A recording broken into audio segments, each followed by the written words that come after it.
Todo mundo sabe que o Nintendo Switch 1 era um videogame extremamente limitado, principalmente pelo seu hardware, que era muito fraco até para a época que ele lançou e que não competia diretamente nem um pouco com os consoles da geração atual dele, como o PS4, o Xbox One. Mas mesmo assim, ele vendeu pra cacete, ele vendeu muito mesmo. E foi o videogame mais vendido da geração que ele lançou. E até hoje ele é um dos videogames mais vendidos da história. Então dá pra falar que ele foi um grandioso sucesso. E falando de sucessos, a gente tem que falar também de Monster Hunter. Monster Hunter sempre foi uma franquia com muito sucesso e que vendia muito, principalmente em continentes asiáticos, sendo a maior franquia da Capcom há muito tempo e superava até os números de Resident Evil. Porém, era uma franquia que só tinha atração em continentes asiáticos. Mas depois do lançamento de Monster Hunter World, que foi um sucesso global e que foi simplesmente o jogo mais vendido da Capcom da história, a Capcom pensou, nossa, mas Monster Hunter World vendeu pra cacete e não lançou nem no Switch. Imagina se a gente lançar um Monster Hunter no Switch. E foi daí que nasceu Monster Hunter Rise. Porém, Monster Hunter Rise, ele nasceu sendo um jogo mais limitado, de todas as formas possíveis que você imaginar. Até porque Monster Hunter World teve um escopo muito gigante. Os mapas eram muito grandes, muito detalhados, você podia quebrar cenário, fazer várias coisas assim do gênero. Porém, no Switch, nada disso era possível. O videogame não tinha hardware pra complementar isso, não tinha como rodar aquilo. Então eles tiveram que fazer um jogo realmente mais limitadinho, mais curtinho, porém que ainda fosse um Monster Hunter. E eles puxaram muito lá para os Monster Hunters antigos, tendo mapas que são basicamente só arenas, um mapa bem pequenininho, onde você vai só enfrentar de um a no máximo 3 monstros, e que você não tem muito o que explorar, e os cenários de um monstro pro outro chegam a se repetir várias vezes. Coisa que lá no Monster Hunter World não acontecia muito, mas eles tiveram que trazer essa limitação à tona de novo por causa do hardware do Nintendo Switch 1. E a gente tem que pensar que esse jogo, apesar de hoje em dia ele ter para PS5, Xbox Series e PC, na época que ele lançou ele era um exclusivo da Nintendo. Então ele tinha que realmente conseguir se comportar ali dentro de uma forma fluida e boa. E nisso também eles pegaram toda aquela parte gráfica que eles tinham feito no World, com um jogo mais realista e tal, e brincaram. Fizeram um jogo basicamente de desenho, meio mais ao estilo de animes e tal, e ficou muito legal. E combinou muito com a proposta do jogo em si, já que a proposta aqui ia ser uma coisa mais samurai, ninja, com rapidez e coisas do gênero, então essa proposta de ser meio animes combina muito. E também traz muito acesso a monstros diferentes que não caberiam no Monster Hunter World. Já que você vê, tipo, um dragão chinês que não tem perna e só fica voando, não era tão legal lá no Monster Hunter World, que era mais realista. Mas aqui nesse gráfico de desenho super combina e fica muito massa. Então a Capcom conseguiu, mesmo com as limitações, fazer uma coisa muito extraordinária e muito diferente do comum que a franquia já tinha tido. E no jogo base mesmo, a gente tem muita coisa e muita coisa que se tornou inovação para a franquia. Eu posso citar aqui como, por exemplo, a coisa mais legal que esse jogo trouxe, que é a mobilidade nova. Você tem agora os cab-insetos, que você pode voar, planar, usar ataques diferentes com as suas armas, e o principal, o cachorro. Quem que não gosta de um cachorro? E agora você tem um cachorro e um gato na sua party. E o cachorro ele é ainda melhor que o gato. Em vez de ele só bater e te ajudar, você pode literalmente montar nele e sair correndo, escalando coisa, planando e fazendo um monte de coisa. E é muito divertido andar com o cachorro e transforma todas as caçadas do jogo, já que você pega o cachorro e pode simplesmente sair correndo de um ponto a outro no mapa super rápido, sem precisar ficar caçando o bicho de pé ali, demorando super pra achar. Então trouxe um dinamismo pra parada muito grande, muito grande. E eu acredito que eles fizeram isso até porque o público de Nintendo Switch tinha que ter uma parada mais rápida. Eles não podiam ficar muitas horas em uma caçada, até porque nem a bateria do videogame durava. E a galera queria jogar um joguinho mais rápido no Switch, por ele ser um videogame portátil. Mas acabou que eles fizeram essa adaptação pro Switch e se transformou em um padrão pra franquia. Agora até no Monster Hunter Wilds, o mais recente, você tem locomoções e veículos, por assim dizer, que são animais também, onde você se locomove e anda pelo mapa muito mais rápido. Então acabou que essa limitação se tornou uma inovação pra franquia. E apesar de todas as limitações, também esse jogo ele traz uma quantidade de monstro no jogo base e na DLC gigantesca e com muitos esqueletos diferentes. No jogo base, mais a DLC, você vai ter uma variedade, assim,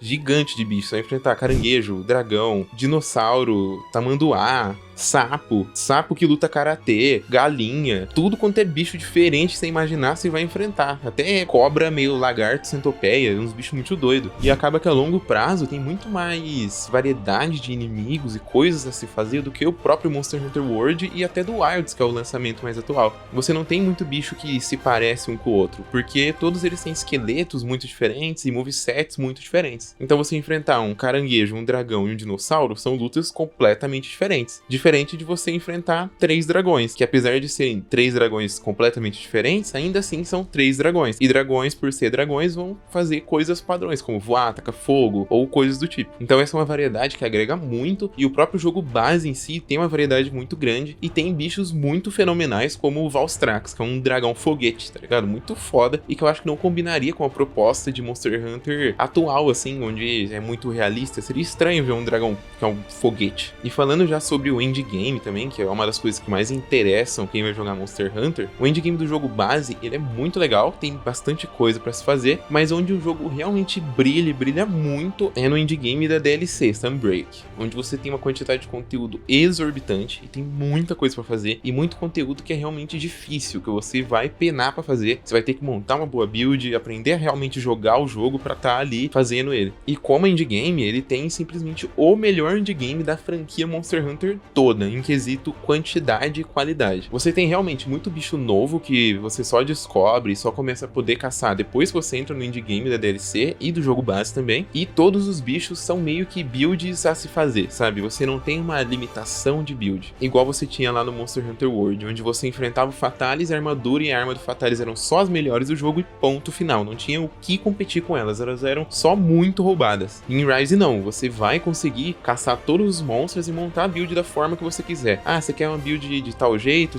vai ter uma armadura e uma arma que vai combinar com aquilo. Você não precisa só usar a do bicho mais forte do jogo porque ela é a mais forte, sabe? O que transforma a gameplay numa coisa muito mais divertida também. Cada jogador pode ter sua build, e se você quiser copiar uma meta build de pro player, você vai ter várias meta builds de pro player, porque tem muita variedade de bicho e coisas a se montar. Junto com isso vem o sistema de Kiryu também, que é um sistema que é muito legal. Você transforma os bichos em coisas muito mais legais que monstros frenéticos por Gore Magala, sabe? Você tem que bater em pedaços específicos deles pra eles pararem a fúria e explodirem, tomar um dano, e se você não bater o suficiente, eles vão explodir e te dar um super dano. Então transforma a gameplay contra esses bichos, o que é muito legal, e eles acabam sendo o principal endgame do jogo, já que nessas missões de bichos infectados por Kiryu, você vai ter os bichos mais fortes do jogo todo e que vão escalando muito. Você pode enfrentar 300 vezes o mesmo bicho, cada vez ele ficando mais forte se você quiser. Acaba sendo um endgame que a parte inteira dele, assim, é legal, mas quando chega nessa parte do Kiryu, onde você tem que só farmar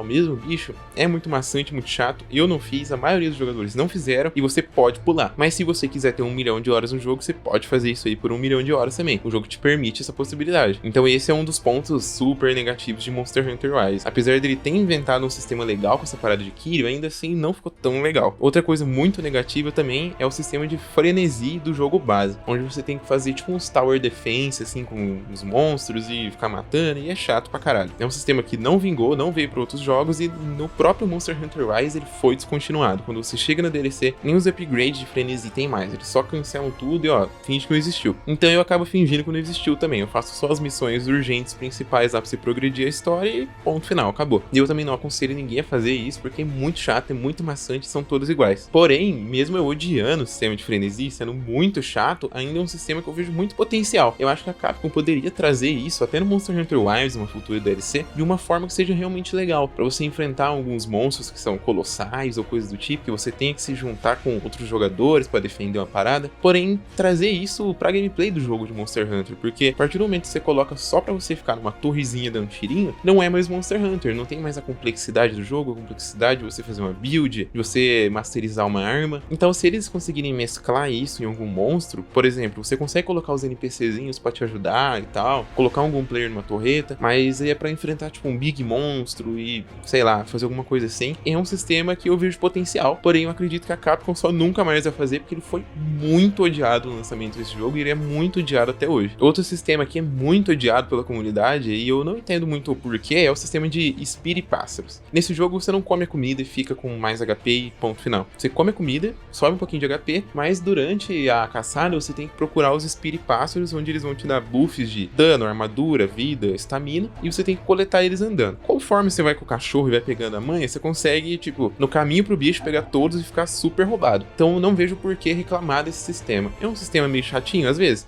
É, principalmente no começo do jogo, quando você tá começando. Já que você não conhece os spots que eles ficam, você não tem nenhum buff pra pegar em dobro, então acaba se tornando meio chato. Porém, conforme o tempo vai passando, você vai pegando, esse sistema só parece que não existe, sabe? Parece que ele não faz diferença nenhuma, porque todos você vai pegar o buff máximo e foda-se. Então eu sinceramente acho que esse sistema também poderia ser um sistema mais polido e poderia voltar para outros jogos, porque eu realmente gostei dele. Dá pra você fazer e pensar em umas maluquices aí, tipo, você coleta um tanto e você ganha um buff X, sei lá, dá pra pensar em alguma coisa para próximos jogos e é legal. Mas a principal coisa legal dele é que ele trouxe o Cabe Inseto, que é meio que junto com esses Spirit Pássaros, onde são insetos que você pega e você pode usar eles pra, tipo, sair voando, sair dando double jump, escalando coisa, e ele traz uma verticabilidade insana. O bicho tá vindo te atacar, você pula pra cima, desvia do golpe, cai batendo nele de cima, é muito legal, muito divertido, e eu queria muito que Monster Hunter Wilds tivesse isso de volta. Tomara que na DLC eles tragam uma coisa tão legal quanto os Cabe Insetos são, porque pensa numa coisa divertida, é a mecânica mais divertida de todos os Monster Hunter já feitos. É muito legal os Cabe Insetos, e eles trazem uma possibilidade única também de você montar e controlar os monstros. É muito da hora. Você pode simplesmente montar um Gore Magala, usar os Cabe Insetos pra controlar ele e fazer ele bater num Zinogre, fazer ele bater num Kuchala da hora, sabe? É muito divertido você tomar controle dos monstros sem estar matando eles. E é uma coisa, uma mecânica que poderia também estar no Wilds e estar em